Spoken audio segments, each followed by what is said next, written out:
खुदा की परिभाषा हुवल अव्वल हुवल आखिर हुवल जाहिर हुवल बातिन व हुवा वकुल्ल शैइन अलीम। हुवल अव्वल, he is the first, there is nothing before him. हुवल अव्वल, हुवल आखिर, उसके बाद कुछ नहीं होगा। वो परवरदिगार वो है जिसके आगे कुछ नहीं होगा, उसके आगे कुछ है नहीं। हुवल जाहिर, जितना दिखता है वो सब वही है। हुवल बातिन, जो हमें दिखता है वही थोड़ी है। चंद्रमा का पिछला हिस्सा नहीं दिखता तो क्या है नहीं? तो जो तुम्हें नहीं दिखता लेकिन है वो भी वही है। हुवल जाहिर हुवल बातिन वहुवा वकुल्ल शैइन अलीम, हर बातों को जानने वाला है वो। और क्या कहते हैं वेद, क्या कहते हैं? शिव सहस्त्र नाम में भगवान शंकर के 1000 नाम हैं। अनाद्यंतः व्यक्ता व्यक्तः बहुश्रुतः। अनाद्यंतः, जिसका आदि नहीं, जिसका अंत नहीं। अनाद्यंतः व्यक्ता व्यक्तः, जो व्यक्त है वो सारा वही, जो अव्यक्त है वो वही। बहुश्रुतः, सर्वज्ञ, सब कुछ जानने वाला, कॉन्शियसनेस का सोर्स है ना वो, इसलिए सब कुछ जानने वाला वही परमात्मा, वही परवरदिगार। और Bible, I am the alpha and the omega, I am the alpha and the omega, I am the first and the last. किससे लड़ रहे हो और क्यों लड़ रहे हैं? हम क्यों नहीं कोर में जाते और उन एक बातों को देखते जो एकदम एक तरीके से डिफाइन करता है उस परमात्मा को, और उसको छोड़ करके हम छिलकों पे लड़ाइयां लड़ रहे हैं। गूदे छोड़ करके हम छिलकों पे लड़ाइयां लड़ रहे हैं, जाने गंवा रहे हैं, दुकानें जलाते हैं, शहर फूंक देते हैं, और अपने इस देश की और आसपास के पड़ोसी देशों में भी तबाहियां कटी हुई हैं छिलकों की लड़ाई पे।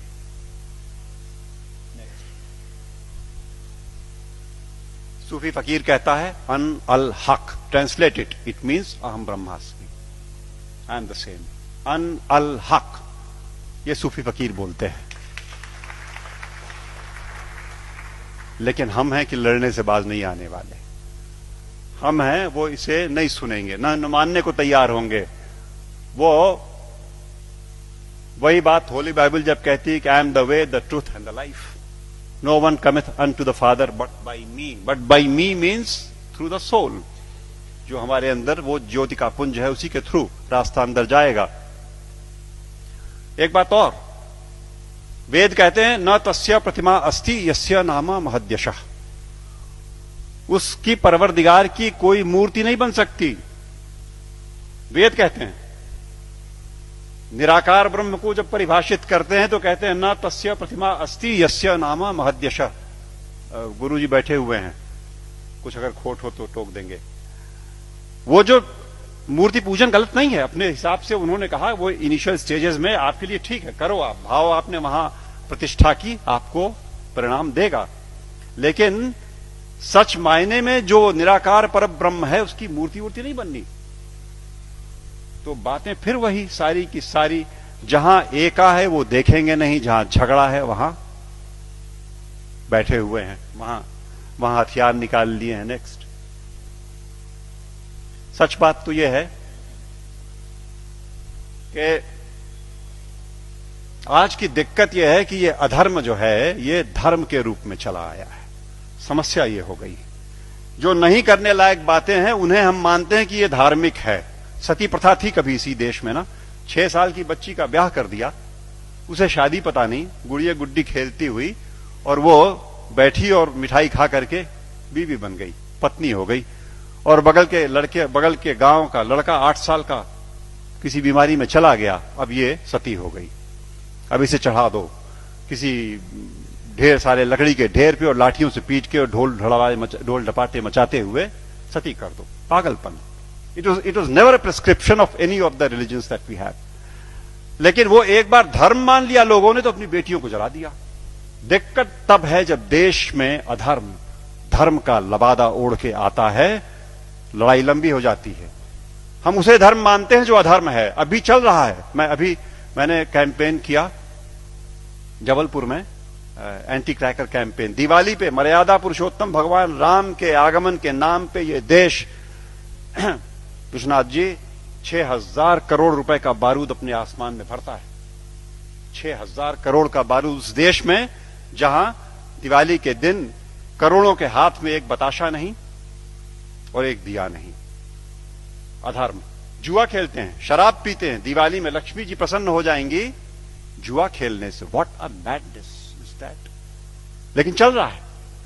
अधर्म जब धर्म का लबादा ओढ़ के घुसेगा समाज में तो नहीं निकलेगा आसानी से। और अगर वो निकलेगा आपके प्रयास से, आप जगे हुए लोग हैं, आपके प्रयास से जाएगा। राह चलतों के प्रयास में से वो बात नहीं आनी, वो समझ ही नहीं सकते। या आप सुन तो रहे हो, आप शायद समझ भी जरूर रहे होगे। इस देश का एक बड़ा हिस्सा इन बातों को न सुन पाएगा न समझेगा। धैर्य नहीं उसके पास, समझ भी नहीं उसके पास। और आवश्यकता इस बात की है कि अधर्म जब धर्म का लबादा ओढ़ के आए तो पहचान के इग्नोर कर दो। लड़ाई नहीं लड़नी, आवश्यकता नहीं उससे लड़ाई की। It only needs to be ignored and probably that will do the trick next.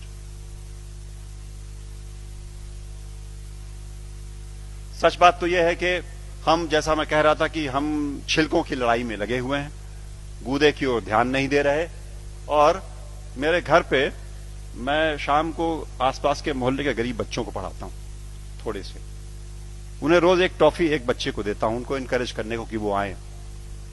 और वो अब जाके थमा है कुछ दिनों पहले, वरना रोज का झगड़ा था। एक टॉफी लाल रैपर में, हरे रैपर में, पर्पल रैपर में। ओ मुझे लाल चाहिए सर, मुझे हरी वाली चाहिए। लड़ने पे आमादा आपस में। और जिसे हरी मिल गई वो उछलता है, अंदर बिल्कुल एक चीज, लेकिन वो रैपरों की लड़ाई में परेशान। हमारा सारा देश आज इस धार्मिक रैपर की लड़ाई में गुथा हुआ।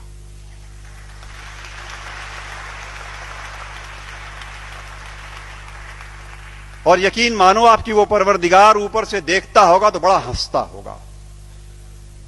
ये मनुष्य मेरा इंटीग्रिटी और मेरा कंपैशन लेकर के पृथ्वी पर मेरे नुमाइंदे बन करके इन रैपर्स पे उलझे हुए लड़ रहे हैं। और ये मेरे घर की छत के बच्चे तो चलो खाली आवाज कशी करते हैं, यहां तो चाकू लगा देते पेट में, यहां तो जान मार देंगे, दुकानें जला देंगे, शहर लूट लेंगे। उन रैपर्स की लड़ाई में कब तक चलेगा मित्रों? सच बात तो यह है, मैं हल्का महसूस कर रहा हूं आज आपके बीच में ये बातें कह करके। मैंने ये बोझ उतार करके आपके कंधे पे डाला। आज मैं अकेला था ये बात बोलने को। आज के बाद आप सबके ऊपर ये जिम्मेदारी है कि आप एक बार रुको, ठहरो, सोचो, जागरूक हो और जागरूक करो औरों को, वरना ये देश की तबाही ऐसे ही चलती रहेगी। नेक्स्ट।